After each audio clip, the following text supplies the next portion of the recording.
Hello, and welcome to another teaching from 119 Ministries. Our ministry believes that the whole Bible is true and directly applicable to our lives today.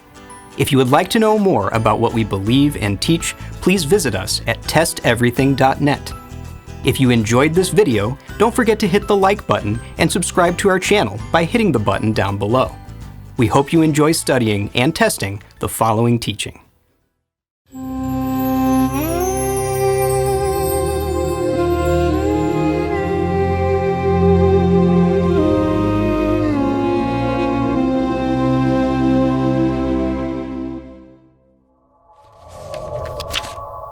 In Matthew chapter 2, we learn that after Yeshua was born, a king by the name of Herod wanted to find him. When Joseph found out that Herod was looking for him, he fled with his family to Egypt. Herod then ordered that all the male children of Bethlehem under 2 years old should be killed. Who was this King Herod? Why was Joseph afraid of him? And why was Herod afraid of the baby Yeshua? In this teaching, we're going to examine the life of King Herod. We'll look at where he came from, what impact he had on Israel, and what kind of person he was. Finally, we will see if we can use that knowledge of Herod to make sense of his actions in Matthew chapter 2. Before we explain who Herod was, we need to clear something up. The Bible mentions more than one person named Herod. The Herod we're going to examine is the one historians call Herod the Great. The Bible only mentions this Herod in one chapter, Matthew chapter 2. Herod the Great was king over all of Judea. He had a son called Herod Antipas, or Herod the Tetrarch. This younger Herod ruled over Galilee, and he is the one who killed John the Baptist and who questioned Yeshua prior to his crucifixion. You can find these stories about Herod Antipas in Matthew 12 and Luke 23. Herod Antipas had a nephew named Herod Agrippa. This Herod ended up ruling over all of Judea just like his grandfather had. Herod Agrippa is the one who imprisoned Peter and who killed James, the brother of John. Herod Agrippa is mentioned in Acts 12. Finally, Herod Agrippa had a son called Herod Agrippa II. This Herod is not called Herod in the scriptures, but rather is referred to only as Agrippa. Herod Agrippa II is the one who questioned Paul before Paul was sent to Rome to stand trial. That story can be found in Acts chapters 25 and 26. Again, out of these four Herods, the only one we're focusing on in this teaching is King Herod the Great, the one mentioned in Matthew chapter 2. The Hasmonean Dynasty. To understand the story of King Herod, we first need to go back almost 100 years before he was born, to 167 BC. The book of 1 Maccabees describes what happened at that time. Jerusalem was under the control of the Greeks. These Greeks had prohibited the Jews from offering sacrifices, and they had set up an idol in the temple itself. On top of all that, they were actively trying to eliminate anyone who practiced Judaism from the nation.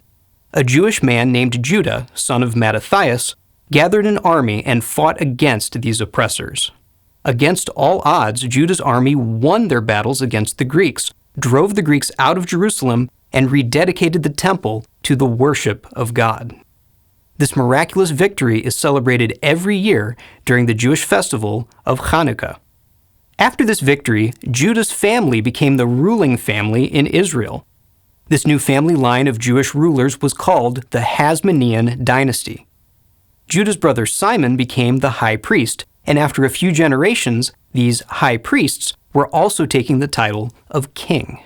The historian Josephus notes how significant this new kingdom was. Now when their father Hyrcanus was dead, the eldest son, Aristobulus, intending to change the government into a kingdom, for so he resolved to do, first of all put a diadem on his head, 481 years and 3 months after the people had been delivered from the Babylonish slavery and were returned to their own country again.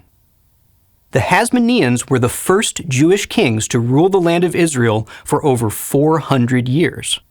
Under the rule of the Hasmoneans, their nation expanded. Starting with control over only a small region of land around Jerusalem, these kings would go on to conquer Perea, Samaria, Galilee, Idumea, and Iturea as well. The Hasmoneans ruled over a fully independent Israel. They issued their own coins, made their own laws and treaties, and practiced their own religion, mostly unrestrained by foreign powers.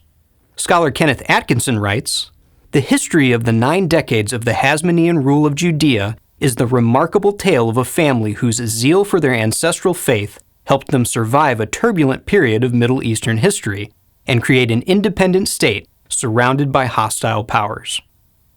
In spite of their independence, this Jewish kingdom was not exactly a paradise.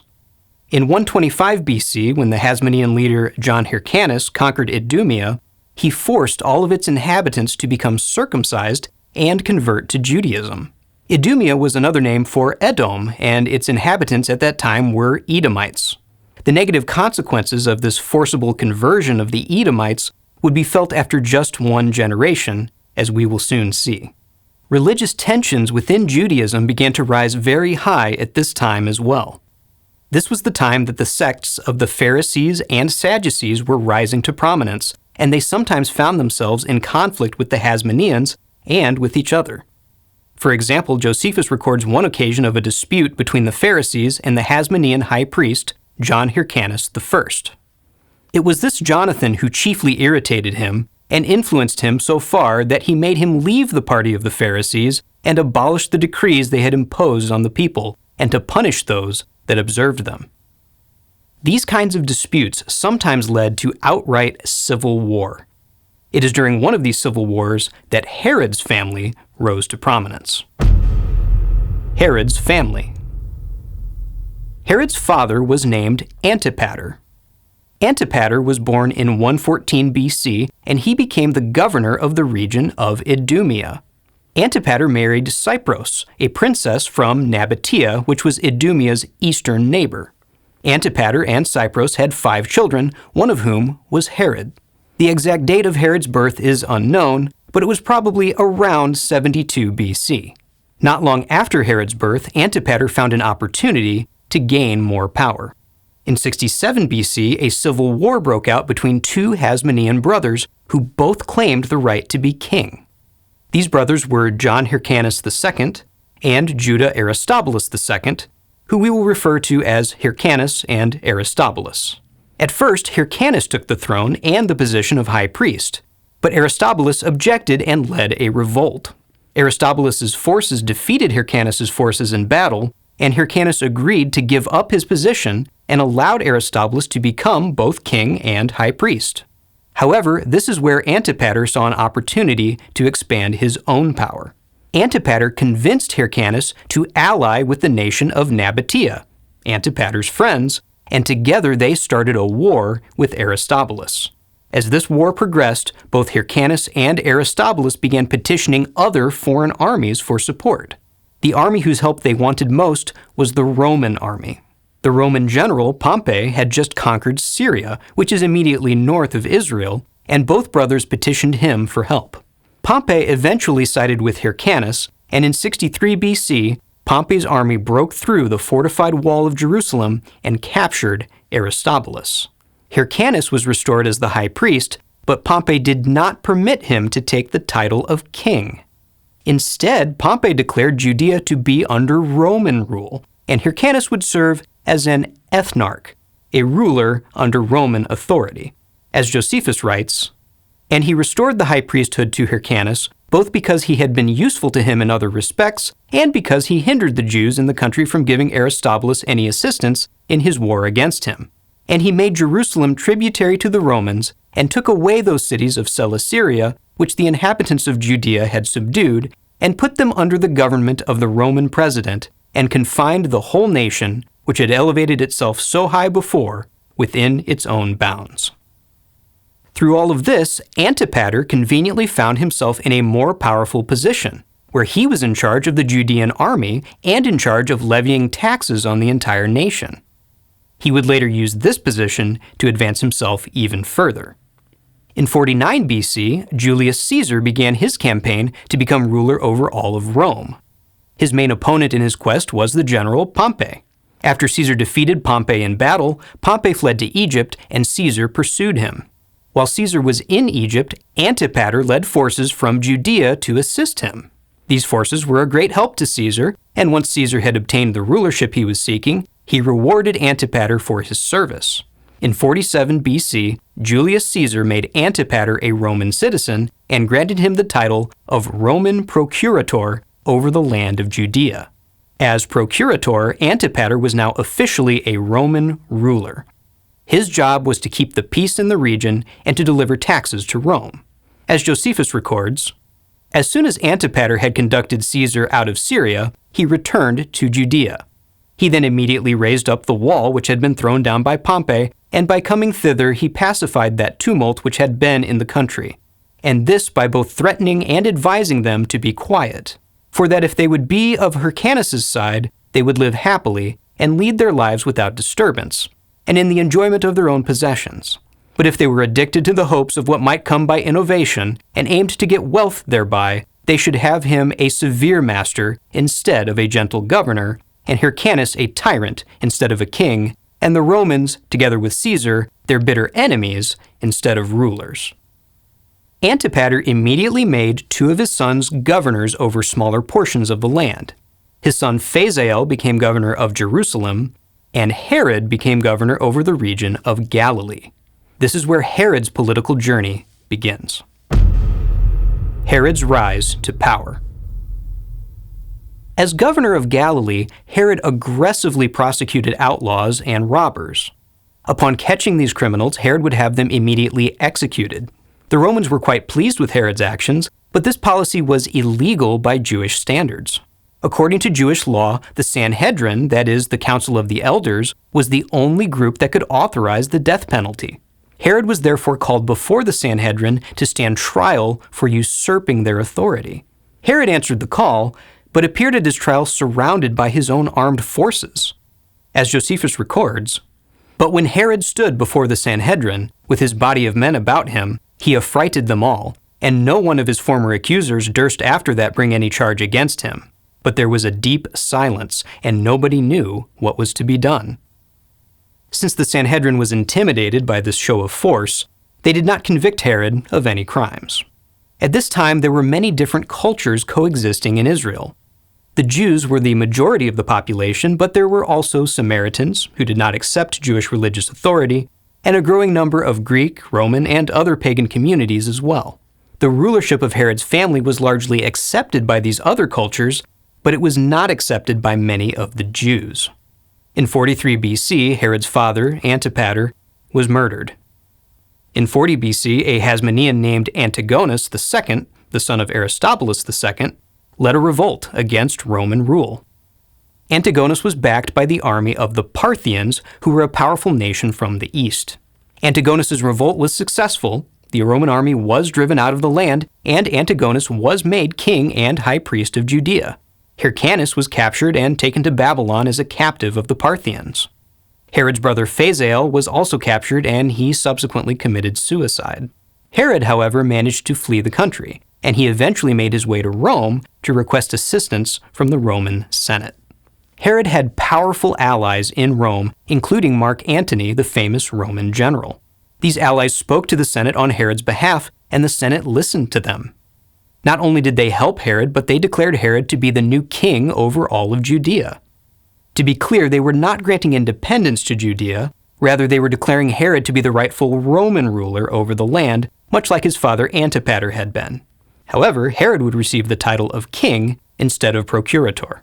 Josephus records, "So a senate was convocated, and Messala first, and then Atratinus, introduced Herod into it, and enlarged upon the benefits they had received from his father, and put them in mind of the good will he had borne to the Romans. At the same time they accused Antigonus and declared him an enemy, not only because of his former opposition to them, but that he had now overlooked the Romans and taken the government from the Parthians. Upon this the Senate was irritated, and Antony informed them further that it was for their advantage in the Parthian war that Herod should be king. This seemed good to all the senators, and so they made a decree accordingly." In 37 BC, Herod returned to Judea with a Roman army at his side.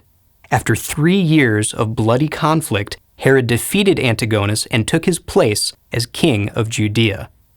Antigonus was captured and sent to Rome, where Mark Antony promptly put him to death. Herod's reign.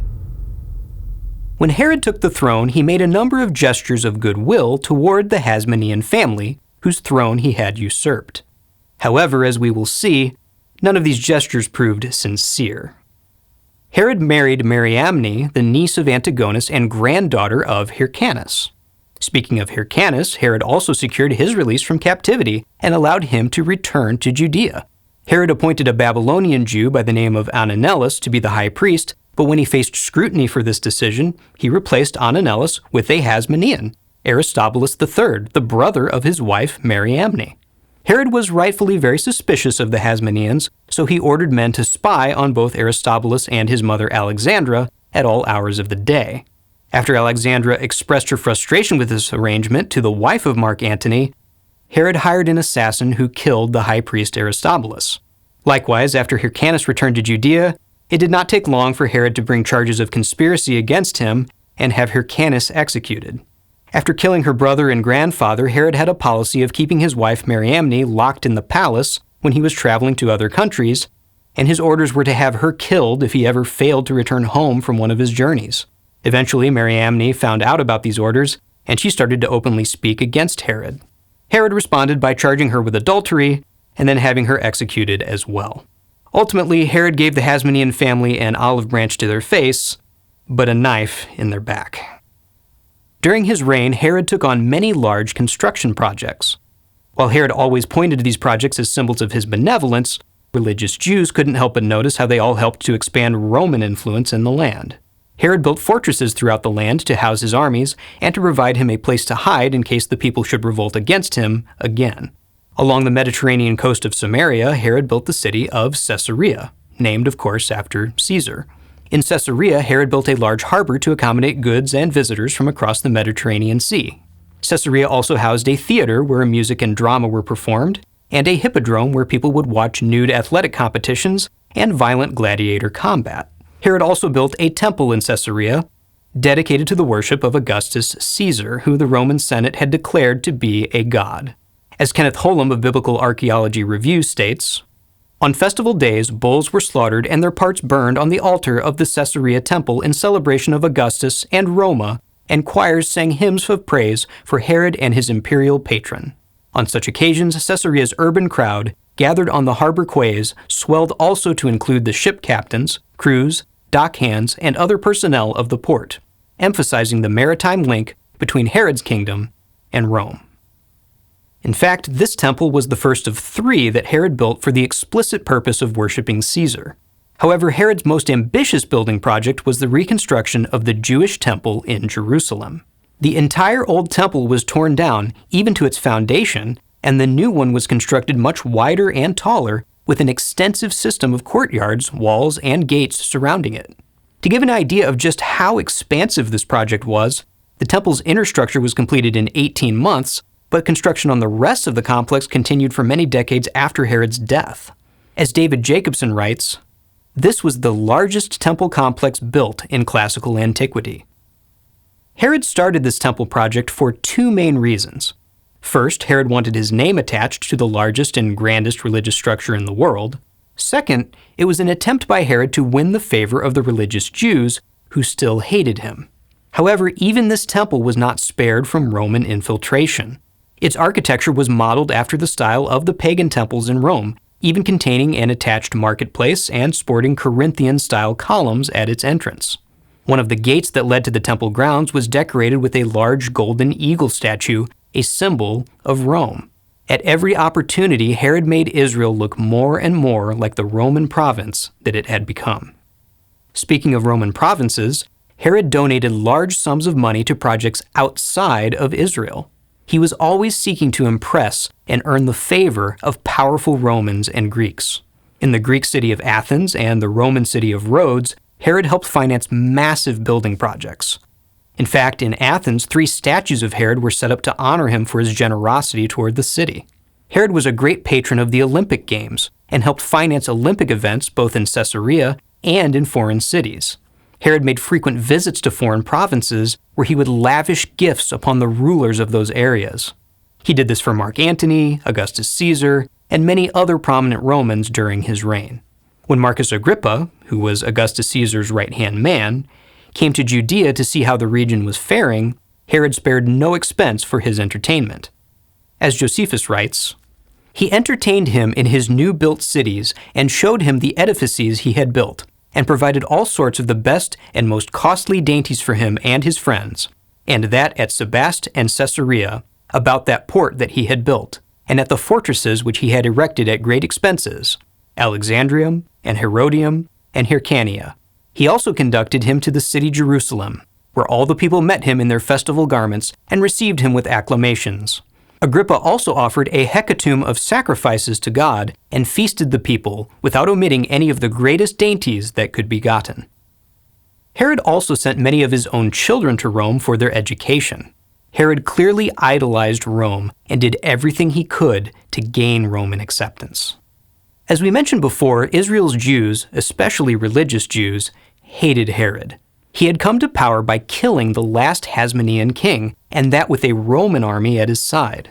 He had then proceeded to eliminate much of the rest of the Hasmonean family. All of his building projects caused Roman culture to grow more prominent in the land, even to the point of constructing pagan temples where idols were worshipped. These projects were also expensive, and to fund them, Herod imposed heavy taxes upon the people. And remember, these taxes did not only finance construction in Israel, but in foreign nations as well. All ideas of an independent, sovereign Jewish nation were being completely destroyed, and Herod was the man at the center of this destruction. As you may have guessed, Herod survived several assassination attempts, and Jews were always thinking about how to get rid of this illegitimate Gentile king. Herod knew that the Jews hated him, and he responded to this hatred by becoming even more tyrannical. Herod required citizens to take an oath of allegiance to him. Herod had a vast network of spies in the land who reported to Herod whenever they heard people criticizing the government. Anyone accused of sedition was either executed or imprisoned for life, and accusations were made frequently, sometimes resulting in the deaths of hundreds of people at a time. Josephus records one of these mass punishments in these words: "Upon Herod making a strict scrutiny after them, by bitter and severe tortures, certain women that were tortured confessed what they had seen done, the authors of which fact were so terribly punished by the king that their entire families were destroyed for this their rash attempt." Even Herod's own family was not exempt from his jealousy. Herod had not only one of his brothers, but 3 of his own sons executed for treason. In the last days of his life, when Herod was very ill, he ordered that many prominent Jews be gathered in his hippodrome so that they could be killed when Herod died. Herod ordered this slaughter because he feared that the people of Israel would celebrate the day of his death, and he wanted to ensure that they would mourn on that day instead. Josephus comments on Herod accordingly. "Now anyone may easily discover the temper of this man's mind, which not only took pleasure in doing what he had done formerly against his relations, out of the love of life, but by those commands of his which savored of no humanity. Since he took care, when he was departing out of this life, that the whole nation should be put into mourning, and indeed made desolate of their dearest kindred, when he gave order that one out of every family should be slain, although they had done nothing that was unjust or that was against him, nor were they accused of any other crimes." Fortunately, this order was not followed, and these innocent Jews were released after Herod died. The exact date of Herod's death is disputed, but historians generally agree that it happened sometime between 5 BC and 1 AD. Whichever year it happened in, it was not very long after the events described in Matthew chapter 2. Now that we have some background information and an idea of who Herod was, let's take a look at this chapter and see if we can make some sense of Herod's actions. Herod in the Bible. Matthew chapter 2. Now after Yeshua was born in Bethlehem of Judea in the days of Herod the king, behold, wise men from the east came to Jerusalem, saying, "Where is he who has been born King of the Jews? For we saw his star when it rose, and have come to worship him." When Herod the king heard this, he was troubled, and all Jerusalem with him. And assembling all the chief priests and scribes of the people, he inquired of them where the Christ was to be born. They told him, "In Bethlehem of Judea, for so it is written by the prophet, And you, O Bethlehem, in the land of Judah, are by no means least among the rulers of Judah, for from you shall come a ruler who will shepherd my people, Israel." Then Herod summoned the wise men secretly, and ascertained from them what time the star had appeared. And he sent them to Bethlehem, saying, "Go and search diligently for the child, and when you have found him, bring me word, that I too may come and worship him." After listening to the king, they went on their way.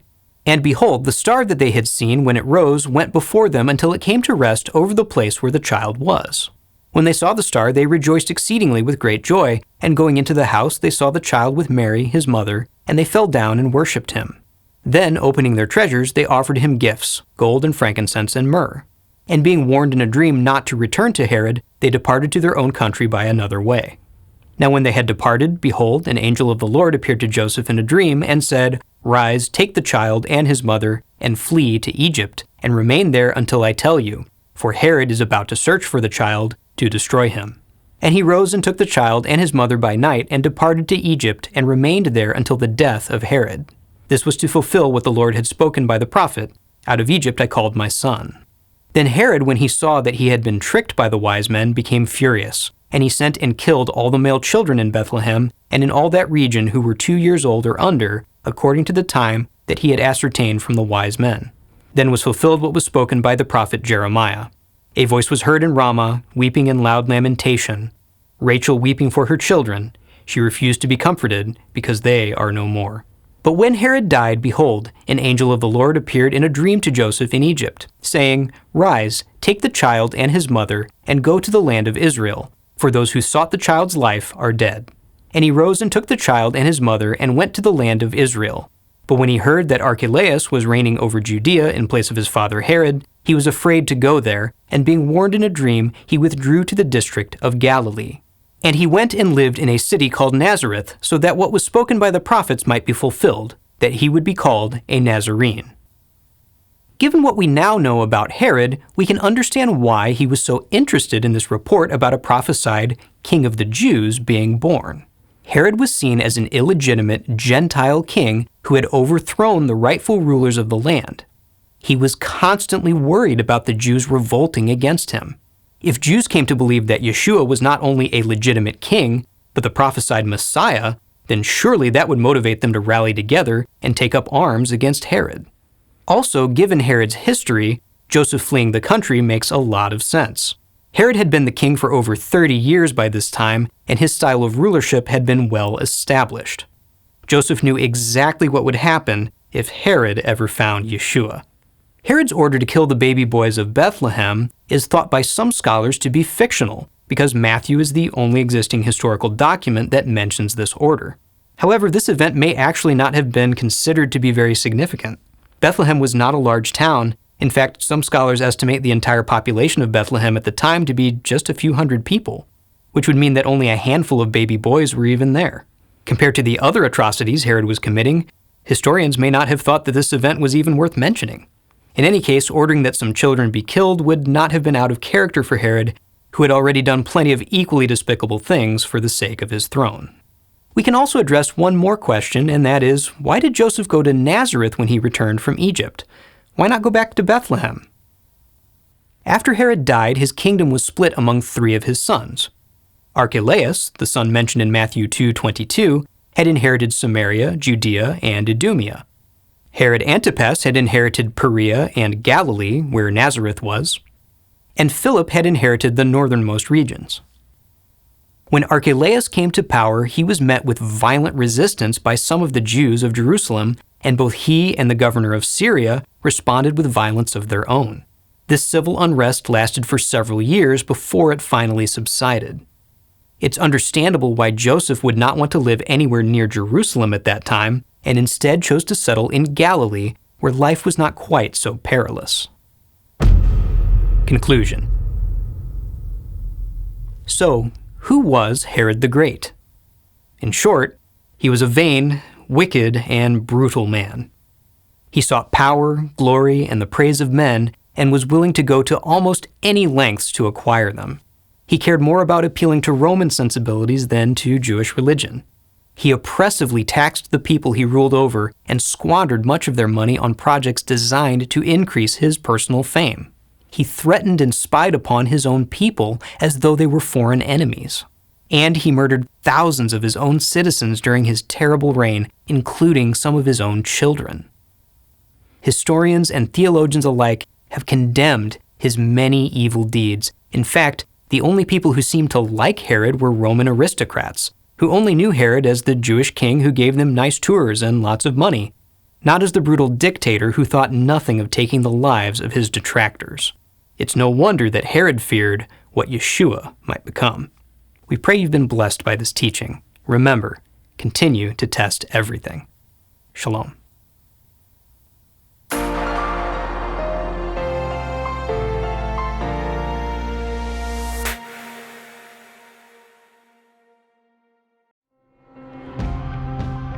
It is because of you, our generous supporters, who make it possible to offer these high-quality teachings completely free of charge. If you feel led to support 119 Ministries so that we can continue this effort, please visit testeverything.net and click on the Support 119 tab. Learn how you can partner with us to take the whole Word of God to the nations.